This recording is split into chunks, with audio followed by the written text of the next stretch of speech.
Hey everyone, Julie Lamb here, Goodegg Investments, Annie Dickerson. We're here today to introduce to you two new operating partners that we're going to be working with on deals moving forward. And so we wanted to take the opportunity to introduce them to you and share a little bit about our background and our relationship, kind of how we came together, how we know each other, why we're going to be working together. So yeah, I'll start off and I'll share a little bit about how I know each of you, and then Annie, I'll give you a chance to share, and then we'll let John and Shakti talk a little bit as well. So John, Shakti, I think you and I had met a little over a year and a half ago at a real estate investing conference. Shakti was up on stage sharing all his recent successes in the transition from traditional residential real estate and then moving into commercial. And I think that's where you and I met. And John, I think you and I had met just through mutual friends on Facebook. And we've been friends for about maybe the same amount of time. And can't say enough about the both of you in terms of your investing strategy and your intentional, way of approaching life in general, but more specifically real estate too. So yeah, I would love to, introduce you guys and hear a little bit more from you. Annie, I don't know if you want to share a little bit about, your relationship with them as well. Sure. It's whenever you're looking for sponsors to invest with, you're always trying to look for people who, one, you get along with, and two, whose investing strategies and just philosophy mirror your own. And so I couldn't say that about everyone that I know, but I certainly can say that about John and Shakti. So I'm excited to introduce you both to all of our investors. Awesome. Well, we're happy to be here. Great. So John, I'll let you start us off and share a little bit about yourself and your background, maybe some deals that you've done, talk about your track record, your experience, and then would love to hear about your relationship with Shakti, how you guys know each other, and take it from there. Excellent. Well, thank you. I appreciate the opportunity to speak with your audience. In terms of my background, I've been investing in real estate personally for 20, 25 years, so a long, long time. I was born and raised in Hong Kong. I got my undergrad economics degree at Santa Clara University, just down the road from you guys. And then I got my MBA at University of San Francisco. So I've spent a lot of time in the Bay Area and actually miss it quite a bit. While I was in the Bay Area, I was tech space, kind of started, was part of the founding management group of Walmart.com. And all the money that I've kind of made and saved and bonuses and just kind of stashing money away, I always took that money and put it into real estate. It's an asset class that I'm very familiar with and comfortable with. And there's a lot of kind of security around investing in real estate if you do it right. And so so how'd I get to Texas? So I was living in Hawaii prior to the crash in 2008. And when the crash happened, I'm an economics major and I'm constantly tracking trends and cycles and data. And I looked at my wife and I'm like, Tracy, this is a lifetime of an opportunity. We've got to leave. We've got to leave the beautiful island of Hawaii and take advantage of this great opportunity in real estate. So we literally picked up a family from Hawaii and moved to Frisco, Texas, which is just north of Dallas, 10 years ago in the depths of the recession. And I've been doing full-time real estate ever since. Love commercial real estate, love the multifamily space. I think there's a lot of great things going on here in the Dallas Metroplex and very strong assets that because we live here, we're able to get our hands on. And so been doing that for 5-6 years already. 2,000 doors under management and looking to continue to grow the portfolio. love working with people that I'm aligned with, both personally as well as from a real estate perspective. And the Goodegg team clearly falls in that bucket. So we're excited to be able to work with you guys and your investors on this opportunity. Awesome. Thanks so much for that intro, John. Shakti, you want to share a little bit about yourself? Sure, yeah. So as you mentioned, I came from the residential space. So I was a broker there from 2008 till about 2018, but started buying, my own brownstones in Brooklyn in 2012, fixed them up, rented them out, and then eventually exited them. But I was doing that all with my personal funds, and I wanted to sort of go bigger and go faster. So got involved in the syndication world in DFW, looked at a few other markets, Florida, Atlanta, stumbled upon DFW, found an amazing community of investors here. I think there's 750,000 apartments here. So it's a very active market for apartments. And that's how I met John. Obviously, Julie and Annie, I met you guys at a conference here in Dallas. So kind of met you guys through my journey prior to, and I basically moved from New York about 60 days ago. I think it's my 60-day anniversary today. And I've been working with John I've known John for a couple of years, and been working with him first in the new development capacity. So we've closed 3 deals together on the new development side, all here in Texas, 2 in Wiley, and then 1 we just closed last Monday, so a week ago today, down in Katy, Texas. And we could talk a little bit more about those projects. And, John and I are aligned. I think we've all used the word aligned here a couple of times. We're aligned in the way we look at things. We're a very abundance mindset. We also like to add more value than we take. And we look for the same thing in our partners. And I just had such a good time working with John on the new development side that I said, John, I'm doing a lot of these BC deals, and I know you've been very active in the San Antonio market. Would you like to, continue to partner up on the BC deals here in DFW? Because that's where I have my background. And of course, he agreed. And we've got this first one that we're doing together, and we actually have a few more in the pipeline as well. So closed to date, I've got 550 units here in the DFW Metroplex that was sponsored. And then we have another 500 or so in the pipeline on the BC side, and another 500-600 on the new development side.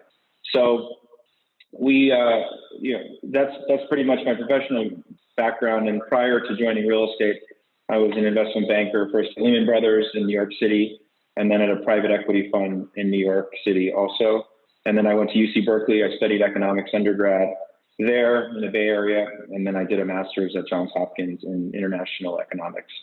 So really happy to be, with you guys. I think we've been talking for a long time, but a lot of my best partnerships are with people that I've developed a relationship over time. And you guys certainly fit that bill. So super excited to work with you and your investors.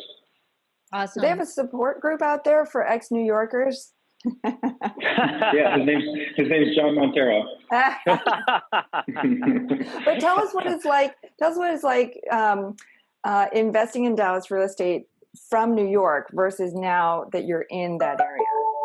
How has that changed things? Well, I thought that I was doing a pretty good job doing it from New York, and I was getting a lot of results, and that's why you guys saw me on stage, because people were saying, this guy's doing it from New York. You can definitely do it from, Houston or Dallas if this guy can do it from New York. So, John said when I came here that, things were going to change a lot. And I thought, okay, maybe I'll get an extra deal or maybe another, 2 more deals a year. And I've been here for 60 days, and like I said, we've closed 1 deal, and we got, this one and a couple others. So, I get a call on an off-market deal from a broker. I don't have to schedule a visit in 3 weeks to go look at it. I literally will drive it that afternoon or the next day, and I will go meet my property management company, and we can get, what would take me a month in New York, I can finish it in 48 hours here, and we can get comfortable on an asset very quickly, ask all the right questions, bring all the right partners, herd all the cats, and, come out on the other side feeling really comfortable about what we're doing. And it's just very hard when you're doing it from New York because you're relying on certain people. And there's just certain things, especially in real estate, you just can't replace, getting your eyes on the asset and just driving it and feeling it, because that's the type of business it is. And that's where the asymmetries are, I think, in information. So we can really take advantage of it being local. And I think in terms of kind of partnering with a team like Goodegg, we're boots on the ground. We're here. We're full-time real estate. We're building relationships with brokers and sellers, and we're really able to nurture those relationships to get really good off-market opportunities, so that we're not having to compete with 20 other groups.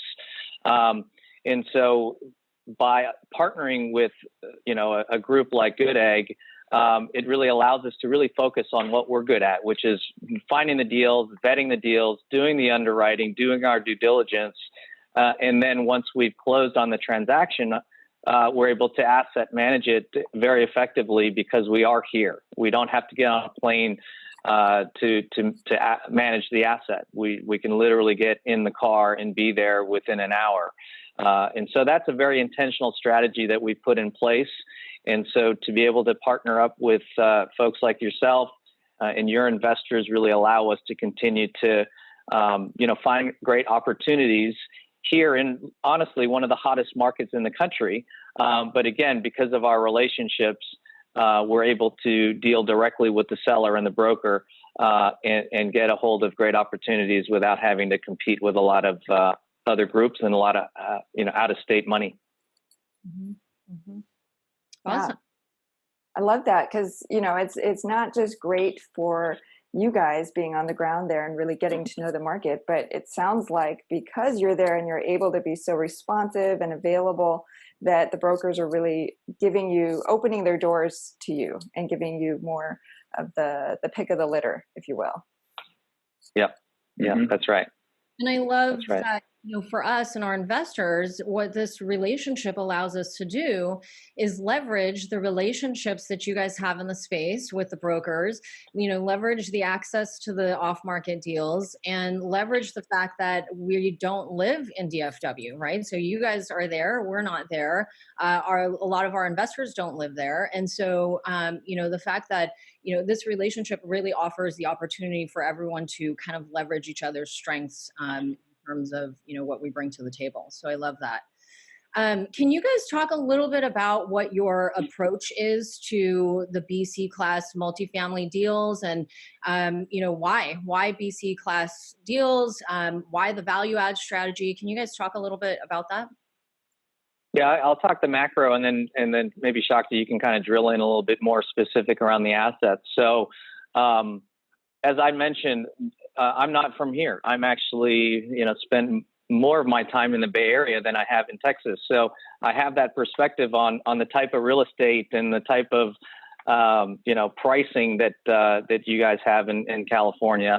But I don't invest there. I have 100% of my personal assets and personal investments here in Texas, and that's very strategic. Within DFW, there's about 7.5 million people that live here today. The forecast is that 10 years from now, which sounds like a long time, but 10 years can happen in a blink.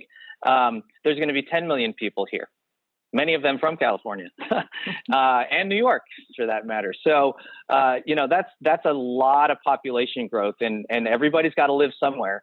And that's why I'm extremely bullish on the multifamily space, because of the job growth, because of the population growth. That we have seen over the last decade that I've been here, but also we think will continue into the future. So that's the macro level. With regards to the kind of the BC space, I'll let Shakti talk about kind of what type of assets that we look for that can really provide great returns for us as deal sponsors, but also with our investor partners.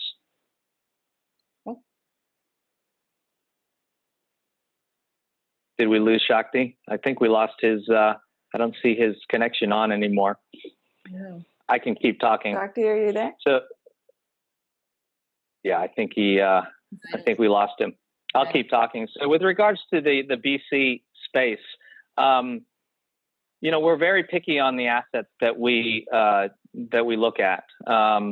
We don't want to go into the hood. We don't look at kind of secondary and tertiary markets. We want to stay in the primary markets like DFW because of the diverse job growth and because of the massive population growth that we're seeing. So within kind of the DFW Metroplex, for example, we want some really solid assets in that BC value add space that has some potential value add, some upside associated with it, whether it's some additional rent growth that we can take advantage of, or better on-site management, better property management, better asset management with regards to doing a better job holding down expenses. Because ultimately, at the end of the day, as we all know, it's all about driving the net operating income and kind of improving the value that way, while at the same time creating community. A lot of operators kind of forget that their residents are their customers. And so one of the other things is not just 100% financial. It's, very important, obviously, to drive rents and other income and hold down your expenses. But we like to put in place programs, both in terms of construction and renovation, as well as kind of ongoing events to really build community. Because at the end of the day, we know that we are providing an opportunity for families to live in our communities, and the more happy they are, the longer they stay. And we don't have that type of turnover that other communities may find in their buildings. So that's ultimately what we look for: really solid assets. We do very conservative underwriting. We want to make sure that we're taking into account where rents are going to go, as well as some pretty large line items such as property taxes, insurance, et cetera, just to make sure that we are over delivering on our numbers. Awesome. If there were a few things that you could talk about, like what sets you guys apart from other, asset managers, operators out there, would be kind of like the top three things I would say. I would say, and I mentioned earlier, we're here. We're full-time. We're boots on the ground. We don't have to get on a plane to go see an asset. That's very intentional. So, we're at this every day, all day long. We enjoy it, obviously, and that I think that's what sets us apart. We're also extremely focused and laser focused on what we do. We're not going to chase the shiny object in different markets. Yes, you can make money in a lot of different areas across the country, but we're very focused on what we do, and that allows us to make good business decisions on what deals that we want to chase. Shakti, any other things that kind of set us apart? Yeah, I mean, it's we have basically the B and C business, which we spend 75% of our time on, and we also have the new development piece, which when we're busy on a deal, obviously will take a considerable amount of time. But we have teams in place on both of those different areas.